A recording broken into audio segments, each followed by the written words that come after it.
জুলাই পদযাত্রার অংশ হিসেবে জাতীয় নাগরিক পার্টি এনসিপির ভোলার পথসভার খবর জানাতে সরাসরি যোগ দিচ্ছেন সহকর্মী ছোটন সাহা।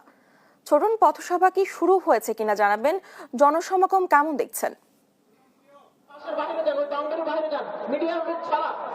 ধন্যবাদ ডানা। আপনি যেমনটি বলছিলেন, আজ দুটায় কিন্তু এনসিপির যে জুলাই পদযাত্রা সেটি শুরু হতে যাচ্ছে এবং আমরা যেমনটি জেনেছি কিছুক্ষণ আগে কিন্তু তারা ভোলার উদ্দেশ্যে রওনা দিয়েছেন এবং অল্প কিছুক্ষণের মধ্যে কিন্তু তারা এই মঞ্চে এসে উপস্থিত হবেন।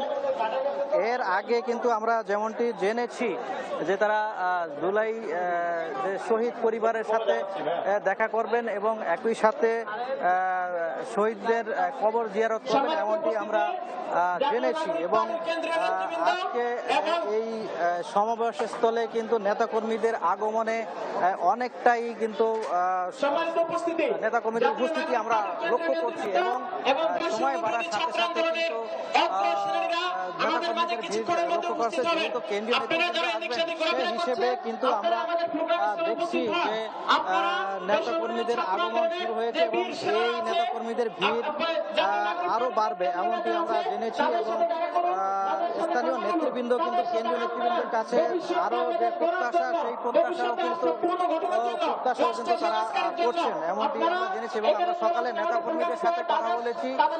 নেতাকর্মীরা আমাদেরকে যেমনটি বলছিলেন যে তারা নতুন বাংলাদেশ গড়ার লক্ষ্যে জাতীয় নাগরিক পার্টির কেন্দ্রীয় নেতৃবৃন্দ এবং জুলাই বিপ্লবের অগ্রণী সৈনিকদের দেশ গড়ার লক্ষ্যে যে আজকের যে জুলাই পদযাত্রা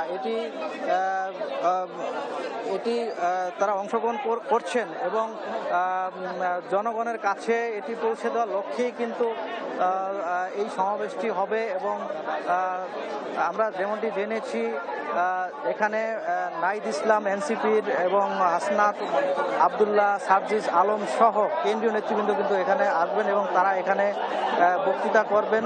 এবং বলা যায় আমরা জেনেছি যে অল্প কিছুক্ষণ হয়তো 10 থেকে 20 মিনিটের মধ্যে তারা মঞ্চে এসে উপস্থিত হবেন এবং তারা এখানে বক্তৃতা করবেন এমনটি আমরা জেনেছি। তো এ ছিল আমার কাছে যে ভোলাতে যে জুলাই পদযাত্রা শুরু হতে যাচ্ছে তা নিয়ে সর্বশেষ তথ্য। ডানা।